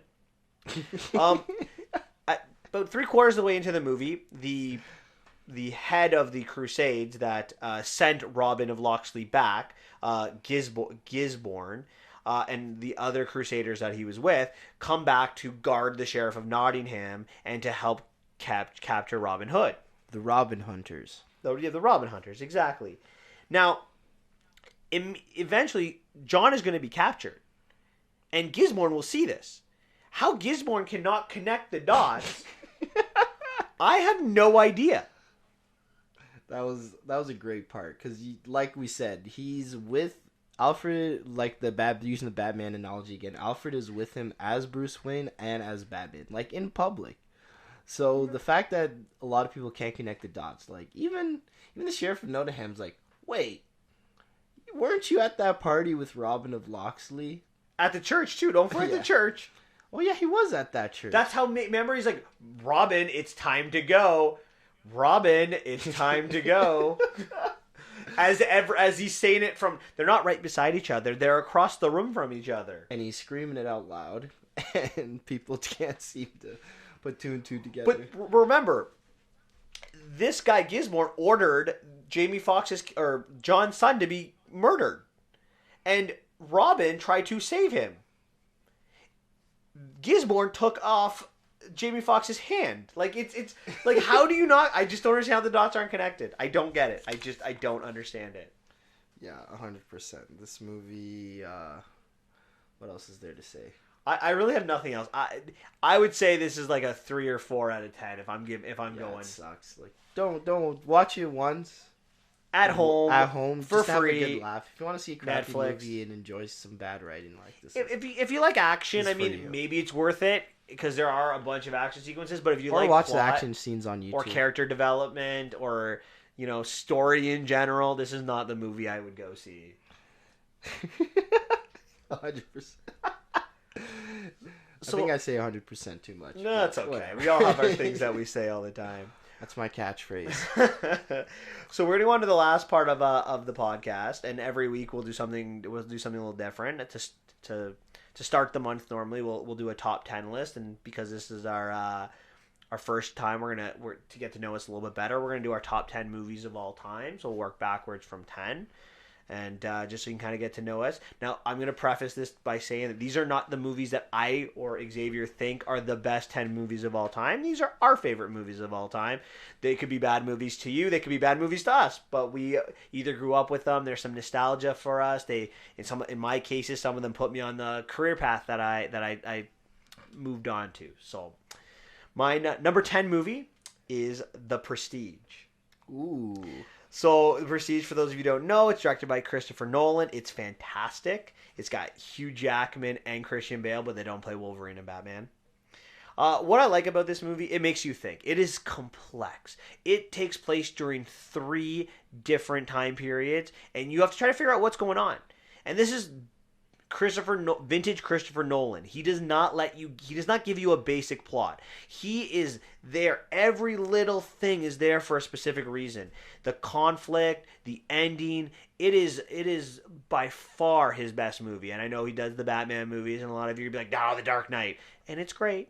But Prestige and Memento, for him, they're better. And The Prestige is a movie that I could watch again and again, even though it's not one of those movies that you should be able to watch again and again. That ending, oh, fantastic. Great ending. That's a great movie choice. That I loved it. My movie is not as prestigious as The Prestige. I would say it's The Rock with Nicolas Cage and Sean Connery. Oh, that's a good movie. That movie I like the motive behind it, and it's about pretty much the premises. Bunch of military guys hijack some weapons to get compensation for militant families that have been, as you can see, there's a lot of homeless militaries, and there's not enough support for them. We have that problem even today, right? So it's the motivations is not a terrible motivation. They just have a radical solution to it, right? I just love the dynamic of Nicolas Cage and Sean Connery. I don't know why it works so well in this movie. It's Sean Connery. He works with everybody. That's 100%. Sean Connery. Love Sean Connery. He's my favorite. Please come Bond. back and act one more time. He's by far my favorite Bond, and it's a movie that I watched with my parents, and I feel weird. I was 8 years old watching this, so this is kind of messed up. There's one scene where you just see a bunch of FBI guys just get brutally murdered, and I saw that when I was 8, so it's a little bit strange, right? But his parents are very nice. Yeah, my parents are great people, so don't think that they're terrible. But yeah, that's my that's number 10 for me. What's your number 9? My number 9.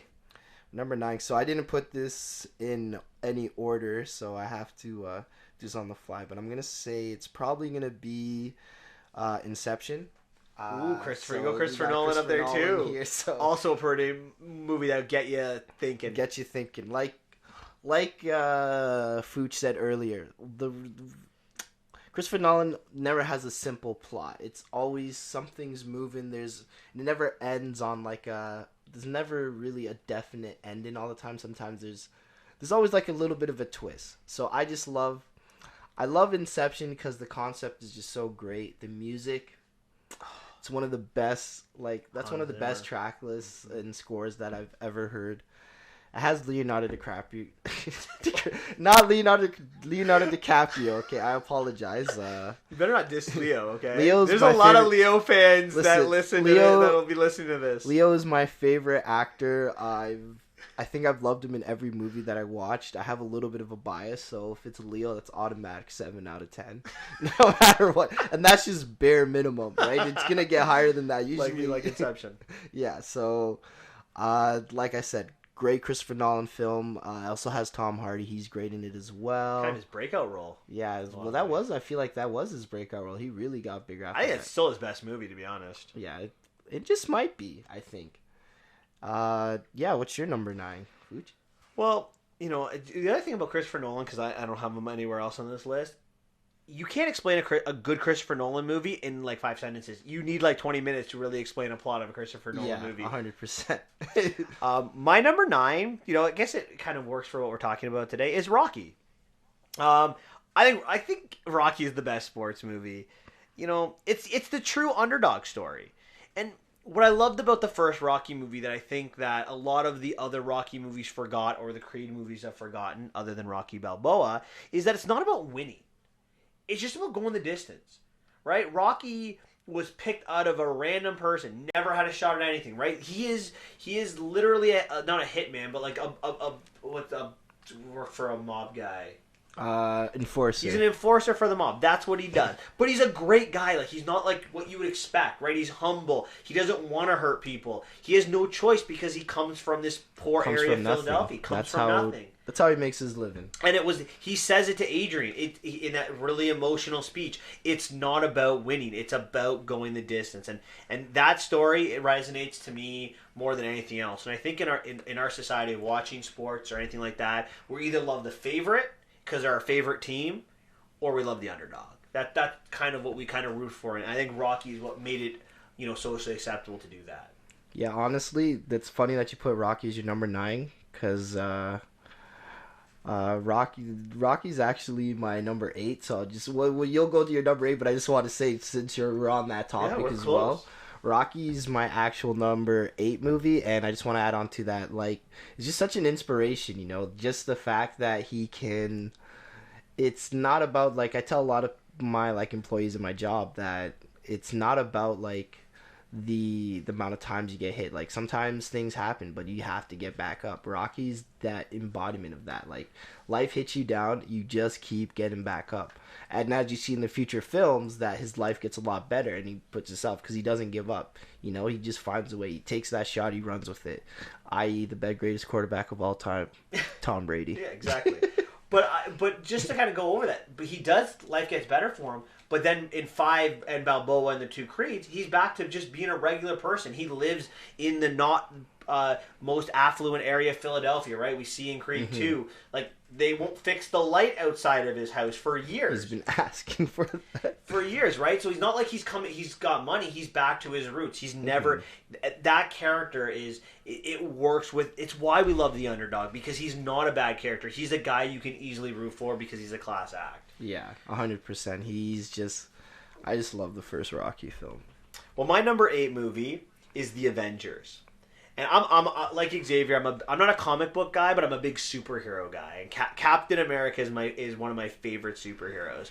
And The Avengers is really the first of its kind, right? It's although Iron Man is kind of what started the MCU and the superhero craze as we think of it today, it's really the Avengers that has allowed it to continue. Because if the Avengers fails, who knows where we're at, right? The Avengers was the brainchild of a couple of people that, let's put these superheroes together and see what happens.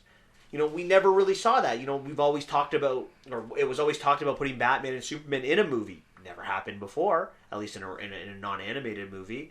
And here you have these superheroes that have made these individual movies, and you bring them together. And a lot of people didn't think it was going to work. How do you put all these egos in check? How do you make a movie? Well, the MCU has so many characters, right? How do you focus on so many characters? It's true, and the MCU has done it perfectly. In their the individual movies, in a lot of cases, aren't action movies. You have Civil War, that's kind of a political thriller. Ant-Man's a heist movie. You have every movie's kind of its own little thing. But when they get together, like the Avengers, it's a big epic. It's an action movie, and it's epic. And Joss Whedon did a fantastic job in its storytelling. He balanced action with comedy, with drama. We have strong female characters, strong male characters. I got to be honest, I was nervous going in, and The Avengers was really the first kind of MCU movie that really gave me solace that those guys knew what they were doing, and they haven't let me down since. It might not be the best of the MCU movies, but it's definitely my favorite of the MCU movies. And Captain America is my hero. Perfect. Wonderful. So your number 7? My number 7 is going to have to be Toy Story. Oh, I love Toy Story. Toy Story was just... This is pure nostalgia goggles going on, but as a kid, I just loved the whole concept of it. Woody, he was the it guy. Everybody loved him. He was the best. He was the favorite toy, and then along comes Buzz, who's the newest and greatest thing, Like, cowboys were cool, but now we got space guys, right? Space guys are awesome, And he was just so... Andy was so in love, and and the thing is, Buzz didn't even know he was a toy. He thought he was actually Buzz Lightyear at the point. So that whole concept is still great at the point. Sad, and he's like, sad little "You're man. a toy! You're a toy!" Just screaming at him. Right?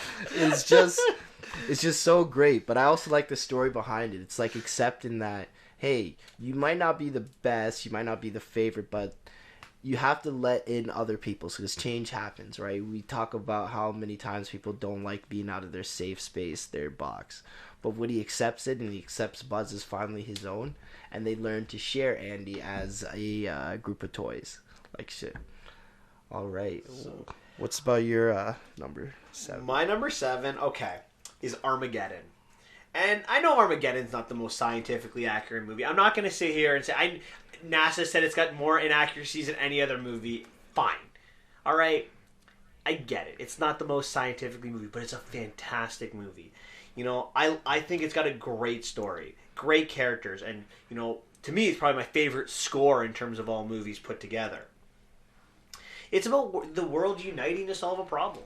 You know, I know it's a very rah-rah America, and they're at the head of this, but, like, you have people that are underdogs their entire life, kind of, you know, a little rocky there, but, like, you have the Harry Stamper, who's just an oil driller, doesn't know how to fail.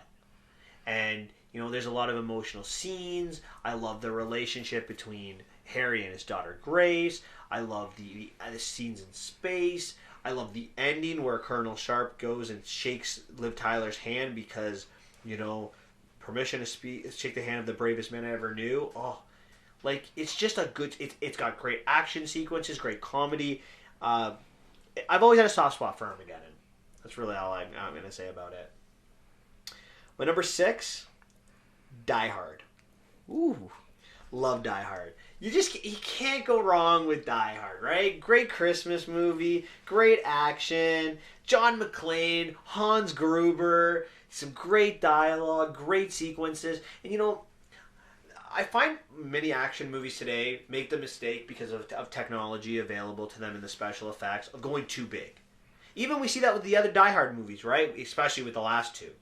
But you're in one building for an entire movie. You have a guy with no shoes that has to go on this mission killing one terrorist at a time. You have Carl Winslow down below helping him on. You have the FBI or CIA being useless. It's just a really good movie and how they work together. You know, I don't want to say some of the dialogue because we don't know if there's children listening, but, you know, obviously the Yippee-Ki-Yay is a great line, and Hans Gruber is one of the best villains ever and it has a great ending. So that would be my number 6. Oh, that's a great number 6. I'm not gonna lie. My number 6 is The Dark Knight. So, Dark Knight... 2 Nolan movies on your list. Yeah, I have 2 Nolan movies. I'm kind of have a little bit of a Nolan bias, as you Nothing wrong with that. can't tell. I just love the concept of The Dark Knight, and the reason why is just... It's not even just the Joker. Like, the Joker aspect is a great part, but it puts one of the most famous Batman comics, like it's its own version of the Killing Joke, right? The Killing Joke is pretty much... all you need is one bad day. That's Joker's point, is all you need is one bad day, and then you can become just like the Joker. He does that to one of the characters. Harvey Dent becomes Two-Face because he has the one bad day, right? He goes from one of the most noble men to, instead of believing in prosecution, everything's up to faith now. He just flips a coin and he just murders them, right? Then if you get the right side, you live. If you get the wrong side, you die. Right, so that whole concept is like the Joker. Technically, the Joker won. Like, Batman has to create up this huge lie just so that people don't see Harvey Dent in this way, because it was two Joker and Batman are on the same sides. They're two sides of a different coin, right? I don't think I said that right, so my apologies. The Joker broke Harvey Dent. You're absolutely right. Yeah, 100%, right? So that's one of my main things. Is like, Batman goes about making change his way. Joker goes about making change his way with anarchy and just lost in the system. But, you know, that's one thing I really like about The Dark Knight, and I think movies today have lost that character. You know, in today's world, every villain needs a backstory, as we're going to see with a Joker movie. Yay. See, I'm excited. No, I'm not. But every villain needs a reason. Yeah. But Alfred's line, some people just like to see the world burn. There's no better line than that. That describes the Joker in a nutshell. And sometimes villains, they're just bad people that want to see the world burn. And kudos to Christopher Nolan for making that. Yeah, there's a lot of movies which... You know, I'm not saying it's bad, but a lot of movies have the villains where we empathize with them. You know, you're like, you know what? They're coming from a good point. Like, wrong way to go about it, but his intentions aren't wrong, right? Yeah. That's what we see a lot of time. The Joker, like you said, he just wants to see the world burn. And we don't have that anymore most of the time. And when you're talking to someone like me who's a purist, like Captain America, Superman, like goody good two shoes is who I like. I don't like when I can empathize with the villain. I just don't like it. Yeah, I definitely don't blame you. Great choice, though. Oh, thank you. Number 5? Number 5 is Saving Private Ryan. Revolutionary movie. Just like revolutionary movie indeed. For the luck, so this is how I saw this movie literally 2 years ago. Yes, like I said, remember, I'm not... Fuj was the one that got me into movies. You're welcome. So you know that scene where the guy's just walking around and then he just picks up his arm? I've seen that scene multiple times in parodies, like parody version of that scene. I didn't know that scene was in Saving Private Ryan. So when I first saw it, I'm like, that's where that scene is from? I was just so shocked, right? But that's not the reason why I like the movie. Actually paying attention to the movie, I'm just like, wow, this is such a great film. Tom Hanks is fantastic. He's one of my favorite actors. He's probably top 5 that I've ever watched. But it's just great seeing that journey of just to save that one little private, right? And he's losing all his faith, and his men are like, why are we doing this for one person? It's like, it's because for the family, right? He believes in the government. Like, it's a trust in the system, right? It gets people to believe back into the government and things like that. That's what I really enjoy about the movie as well. Well, you know, and just to kind of what you said about early on, when Spielberg made that movie, before 1998 when that movie came out, war movies tended to be like glorifying war. One guy can run around and do whatever he wants. Yeah. Spielberg's like, that's not war. Mm-hmm. So when he was making that movie, he talked to a bunch of World War II vets and what it was like. And before he screened the movie to the public, he screened it to people who were at Juno Beach, or not Juno, sorry, the D-Day beaches. Juno's the Canadian beach. And they left the movie saying like that was the closest they've ever experienced back to that day. To give you some of the significance, other than war movies since then have kind of copied that, right? Yeah. Like this real hard darkness to war, and Saving Private Ryan is really the first movie to do that. Yeah, 100%. I love that movie. My number 5 movie is a little bit more lighthearted than that. It's Pirates of the Caribbean, the first one, to be clear. Whoa, I didn't know you liked it that much. I love that movie. It was, you know, I know Avengers is the newest movie on my list, but Pirates of the Caribbean was a movie that was fun. I know it was a fun adventure movie. It didn't try to pretend to be something. It was funny. It was comedic. It had some good sequences. The characters were great.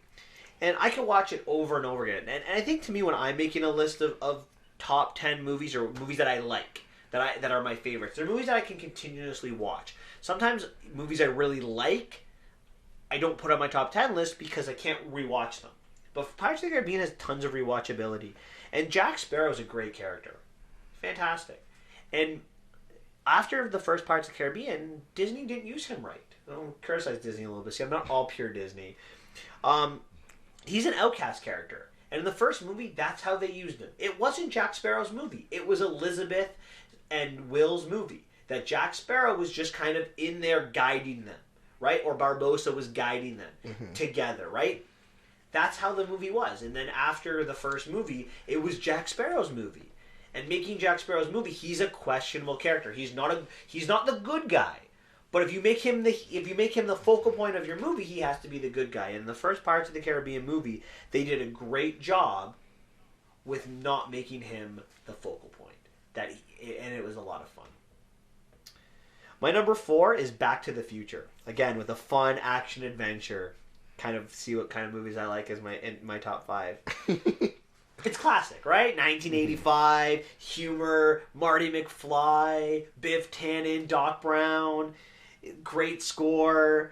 You know, some of the sequences were great. The sequence on the skateboard, when Marty talks to his dad and plays I'm Darth Vader from the planet Vulcan, playing rock music to scare him. Oh, like it just when Marty and his mom kiss, like, and you just tell, like, you see the look on his face, don't do it, ew, it's gross. Just little things like that. Like, it's just, that's a great trilogy in general, but the first movie it's one of the first movies I remember watching, at least in my older life, not obviously when I was young, and I just loved it ever since, and it's a movie I can watch again and again. That's great. My 5th movie is Star Wars. I mean, 4th movie. I apologize. I can't count today. Star Wars, The Return of the Jedi. So, honestly, this is very iconic. The reason why I picked the third one is because it's like the end of the trilogy. We see a satisfying end. Emperor Strikes Back's very good, but it's not a satisfying end to me because it ends on a cliffhanger. New Hope is great. I like the beginning. It's the beginning, like a New Hope. That's pretty much what the title is, right? There's hope. But this sees that amazing trilogy bring it up to a satisfying end for me. You see, like, Luke finally goes on his journey. He goes from, in the first movie, being a lost kid. He's like, I don't want to do this, you know? And he's like, what's going on here? I'm not a Jedi. You're crazy. You're old and weird. Leave me alone, you creep. The second movie, he's rash. He's like, I gotta save my friends. But like, Luke, you're not trained. No, I gotta do Typical teenager. Right? He gets whomped by Vader, but this time he's calm, he's cool, collected. Right from the first scene, you see him come in with Jabba, he's just like, I'm ready. He's a lot more poised, cool, calm, collected. One of the scenes is, I don't want to spoiler alerts for Last Jedi, which doesn't make sense. Is so Darth Vader, right? He stops. He doesn't kill Darth Vader. Like, he's like, you know what? This guy, he saw the good in Darth Vader, but in Last Jedi, he doesn't see the good in a boy that hasn't had evil yet, right? So it doesn't make sense. But that's one of the things I don't like about the Last Jedi, right? He saw the good in Vader, and he doesn't kill him, and then because he doesn't kill him, Vader redeems everything and just destroys the Empire by killing the Emperor, and then redeeming himself, right? He still killed a bunch of kids in the prequels, but that's another problem for another day. Right? But it's just the end of the journey, right? Just seeing everything just wrap up nicely. That's what I really liked about the Return of the Jedi. And my number 3 here, I'm gonna go put it all the way up to. It's funny, my last 3 are 2 mob movies, so it's The Godfather. This movie, oh my goodness. I don't know. I think Godfather is one of the most rewatched movies that I've rewatched multiple times. It's so long, but I don't notice it every time. I'm just in love with it.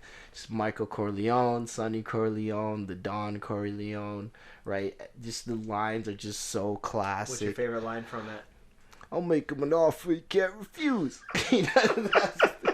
Just love how the first beginning, like the first scene is like, I believe it's like super long, but it's just introducing every single character that's going to be in that movie. Like, they took a long time introducing the character, but it's just crazy. And the fact that it can stand the test of time, like the way the cinematography was, like, I keep looking back, I'm like, this was made in the 70s. 72?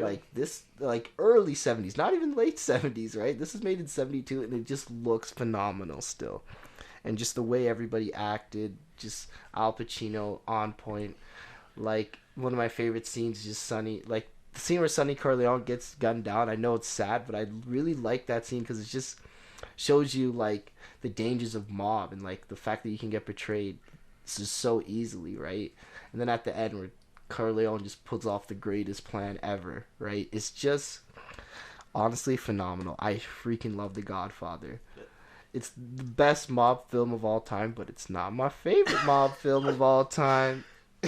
Spoiler alert. You know, it's funny that you said that your number 3 movie was the movie you've watched the most. Because my number 3 movie is the movie I've watched the most. I probably watched my number 3 movie around 500 to 1,000 times. Somewhere in between there. I know it sounds crazy, but I would go to my grandparents when I was like 4, 5, and 6 and watch it like 4 times in a row. I feel really bad for my grandparents that they had to watch it with me. It's Top Gun. And I love Top Gun. It's one of the movies that really put me on my career path. I love history, and I love military history, and Top Gun with their airplanes. Like, I wanted to be a pilot when I was younger. I'm afraid of flying, okay? I want to be a pilot. Movies that have that kind of impact on you are those movies that stand out. You know, great score. You know, I've cried in 3 movies in my life, and Top Gun was one I cried in like every time, from like 4 to like 16. Just poor Goose. I love Goose. But just great sequences, and if anyone out there from Top Gun 2 is listening, please stop. You're gonna ruin his Just childhood. please stop. You've already ruined it with my number 2 movie, because my number 2 movie is Independence Day. And Independence Day 2 is one of the biggest pieces of crap I've ever seen. So Top Gun 2, please just stop it. Just don't do it. Doesn't need to be done. But you know what I like about Independence Day? It's an anomaly of a movie. You know, alien attack movies aren't supposed to make money. They're supposed to be bad. Like they're not good. And we see it with Independence Day 2. Independence Day caught lightning in a bottle, and I think I figured it out. You know, there are 4 elements to a good alien attacks movie. Some movies take the political aspect to it. You see it like Mars Attacks. Some of it take the scientific element to it. We see it in the original War of the Worlds. Some people look at it from the civilian point of view. We see that with the new War of the Worlds. Some alien attack movies take it from the militaristic point of view. We see that with Battle LA. But what Independence Day did is they put all those together, right? You got politics in Washington, science in the president, science in New York with Jeff Goldblum, and in LA you've got both the civilian who's going to Randy Quaid's character who's going to destroy the final element, the final spaceship to figure out how to bring him down, and the military with Will Smith. You have them all together. They all combine together in Area 51. It's an anomaly, and you know it's one of those movies that just. I think it will withstand the test of time. Like you've seen the director try to make movies where the world gets destroyed, 2012, or I'm trying to think of some of his other movies. They don't succeed because although we liked some destruction, we like a good plot with it, and that's what Independence Day had that most alien attack movies don't have. A great plot that withstands the test of time. 100%. I totally agree. Really enjoyed Independence Day. So good. Nothing's not the second one. Please say you don't like the second one. I do not like the second one. I forgot what happened in the second one, so it's not that good. They brought back Brent Spiner. Oh, he became. There's no. In Rocky and Creed, they kill people. In Independence Day, they bring people that don't need to be brought back to life. Also, killing Will Smith though, in it too. Yeah, that's true.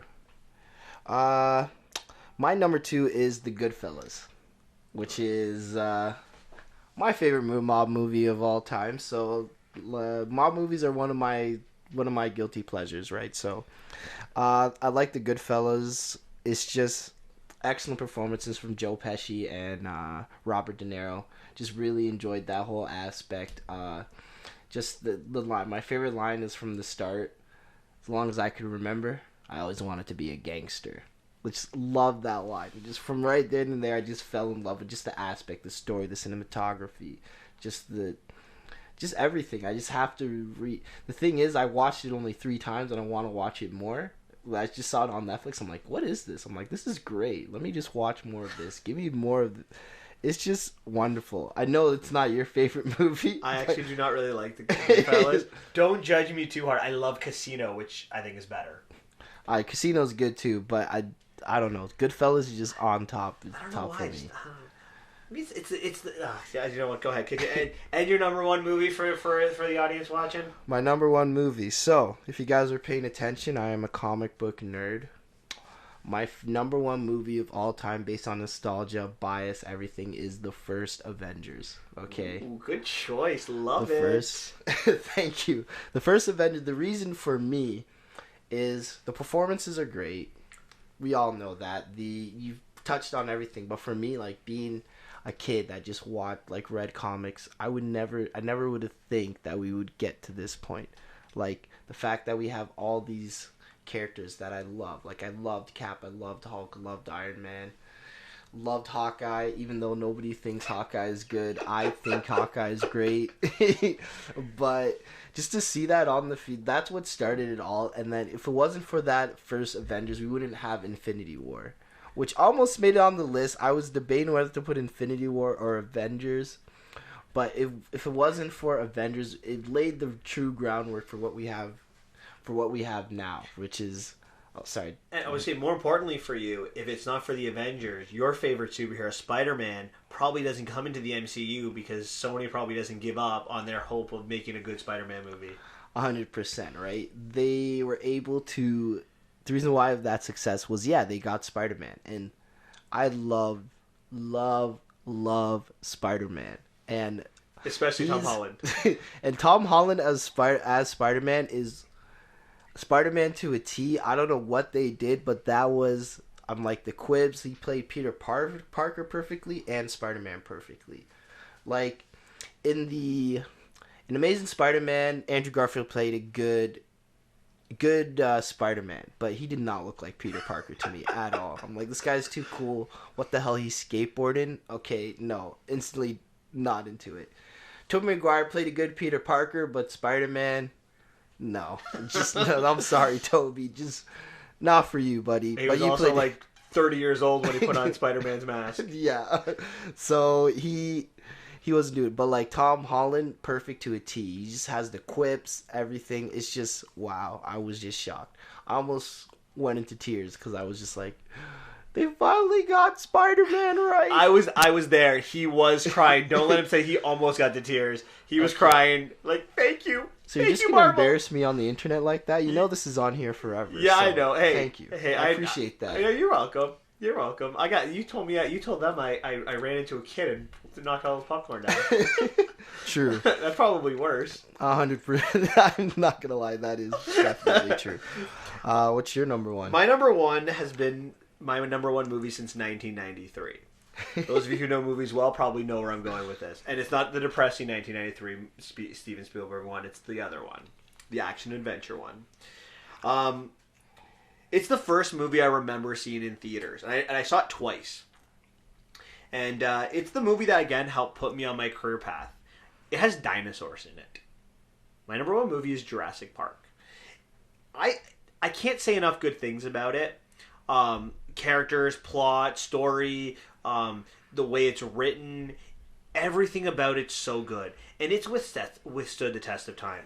You know, in 2013, it was re-released in IMAX. And I don't know if you know this about IMAX, but some IMAX movies aren't shot in IMAX, so they're not full IMAX screen. You're paying all that extra money for what you would get in a regular screen, and some of them are actually shot in IMAX. So if you watch The Dark Knight, sometimes it's small, sometimes it goes big. When Jurassic Park was re-released in IMAX, it was big. It was IMAX the entire time because that's how good it was. And I'm sorry to the Jurassic World bad movies that they make, but the T-Rex and the dinosaurs look better in the 1993 movie than they do in the what year did Jurassic World 2 come out? Last year? Yeah, 2017. The 2017 T-Rex. They look more fake today. So again, that goes to the greatness of Steven Spielberg. That goes to the time they put into that movie. Again, everything was fantastic about it. So Jurassic Park is my favorite movie. It has been my favorite movie since '93, and I can't see at this point with that nostalgia movie beating it. Oh, that's a great choice. I loved that movie, but it scared the crap out of me because I was still very young as a child watching that movie. It scared me. My friend, she had to leave the theater after when the T-Rex attacked the car, and Lexington put its head into the car. Her and her sister had to leave the theater. Not gonna lie, kind of funny. I feel bad laughing. That's great. Well, for those of you who are still here, we're coming down to the end of the line. I just want to thank you guys for listening to our first show. For those of you who made it all the way through, thank you for listening to the whole thing. Xavier, I also want to give you thanks for taking time out of your Saturday night to be here to record this. So thank you so much. No problem. It was my pleasure. I hope you're going to come back again because definitely not.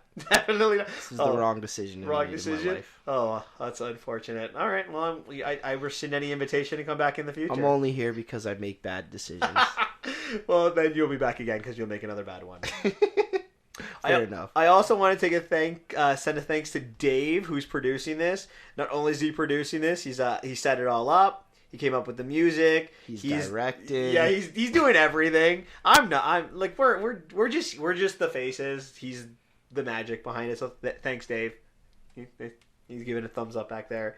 Woo, Dave! If you have any questions about any of the movies that we talked about, or you want to make fun of us for our top 10 list, or say how do you not have this movie on the list, feel free to post a comment to our website. And hopefully you'll join us again next week for all the movies that we're going to review next week, as well as we're going to come up with a top 10 list. So thank you very much. Don't forget to hit that like and subscribe button at the bottom. Yes, please. Thank you for that too. And we will see you next week. See you guys next week. Well, maybe me. I don't know yet. I'll see you next week.